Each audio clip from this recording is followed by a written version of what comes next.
Pa dobro jutro, sada je praktično već dan, ali ipak jutro i ja sam odlučio da vam održim čas sa terase. To je čas u prirodi, u stvari, za koji ste me često molili, evo sad imamo i čas u prirodi. Ja sam metnuo kapu zato što se frizura malo zaproblematisovala, pa ne mogu da to kontrolišem, pa zato malo i hladnjikavo, još je nije najranije jutro, ali ipak jutro na neki način. Evo za početak ću vam čitati pesmu Milene Marković koja se zove Moj otac je rekao. Sine, neki ljudi čitaju novine dok preleću Himalaje, a ja vozim ovde svaki dan i gledam šta ima novo.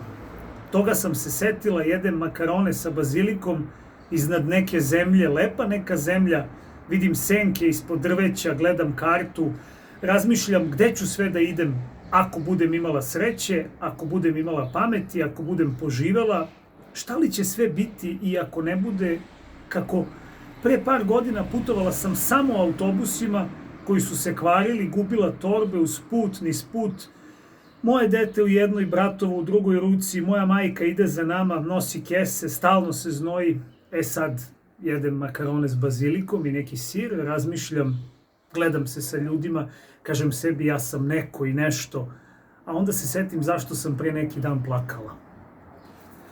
Pa eto, u nekom širom smislu može da se kaže da su i ove pesme kakve umešno i lepo piše Milena Marković, koja je naš savremenik, ona je tu negde mojih godina, s Novog Beograda je. Može se reći da su i one neki u širem smislu legat onoga što je porodila avangarda. Ovo je pesma slobodnog stiha, u stvari deluje kao prozni iskaz. A za današnji čas, za 3:08, ja imam tu čast da vam kažem da smo napravili jednu malu, relativno virtualnu biblioteku, da sam našao, u stvari došao u posjed nekih PDF fajlova i neki od tih knjiga su, to sam već rekao, na hrvatski su prevodi, pa su možda malo neobičniji ili teži nekom začitati, ali ono što je ključno je da tu ima, mislim, više od 40 dobrih naslova. Ja svima preporučujem već neko vreme, nekima sam već i poslao Selimovićevu Tvrđavu. Meša Selimović će biti pisac kojim ćete se baviti u 4. razredu, ali bila bi jako lepo uvertira da čitate Tvrđavu još i sada. To je jedan lep, ljubavni roman, u stvari i roman sa nekom vrstom srećnog kraja. Tu je još i Bukovski sa svojim najboljim romanom Bludni sin i s njegovim dnevničkim zapisima.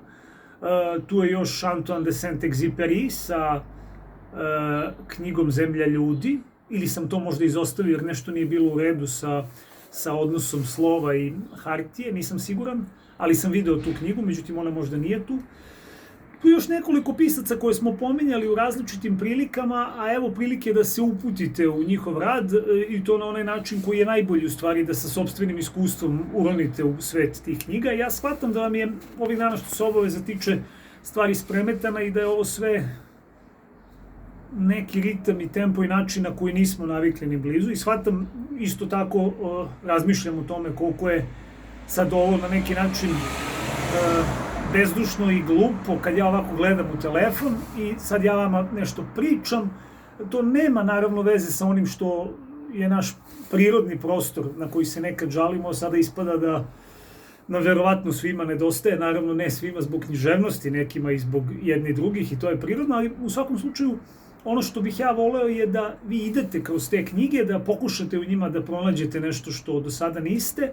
Ja sam već nekima poslao par knjiga, tako odabrao sam, možda, relativno poznajući vas, možda pomalo i nasumice, ali izbor je sigurno dobar. U to sam potpuno uveren i ovo su, dakle, većinom knjige koje sam pročitao, tako da i u tom smislu možete, ukoliko kada završite neku od ovih knjiga, možete da mi napišete nešto o tome i to će svakako biti vrednovano.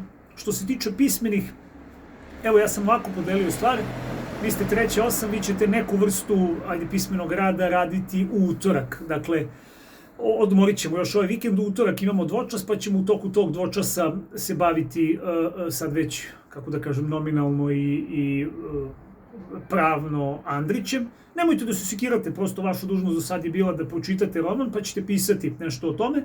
U jednom trenutku ja ću se čuti sa gospođicom Rakonjac, dogovorit ćemo se tačno ovih dana još i mailovima u vezi s vremenom.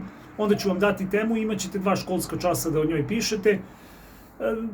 Molio bih vas da vam ne padaju na pamet razne nelegalne pomoći, to bi bilo ružno. Na kraju krajeva ja vas poznajem, ovo je već smo 1,5 godina proveli zajedno, pa otprilike imam osjećaj da i znam prilike šta ko može, naravno radujem se i vašem napretku.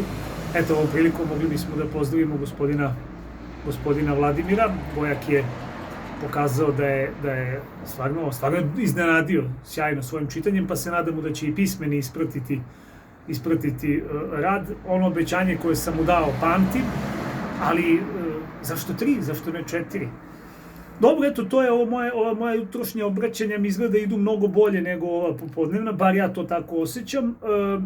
Moj prijatelj Miško, koga ovom prilikom pozdravljam, će mi pomoći da se ovo nađe u tom virtualnom bezdnu i bezdanu, ali vi ipak pogledajte ovaj snimak, on ne traje dugo i ja ću vam, kažem, danas, još u toku dana ću poslati na nekoliko vaših adresa, odnosno pre svega Nini nekoliko mailova u kojima su sve te PDF knjige, pa ih vi onda prosto raširite među sobom, čitajte koliko možete i kad možete. Eto, to je neki dodatni način da vam popuni ove ne baš najblistavije i najzanimljivije dane, ali od čoveka dosta zavisi, pa eto, vi se potrudite koliko je moguće da se trudite. Eto, mislim da je dobro i da se ranije ustaje, što naravno je ponekad možda i teže u ovim okolnostima, ali to jutro je ipak najbolji, najzlatniji deo dana. Eto, 3:08, toliko za sad. Dakle, utorak ćemo raditi pismeni, a knjige stižu.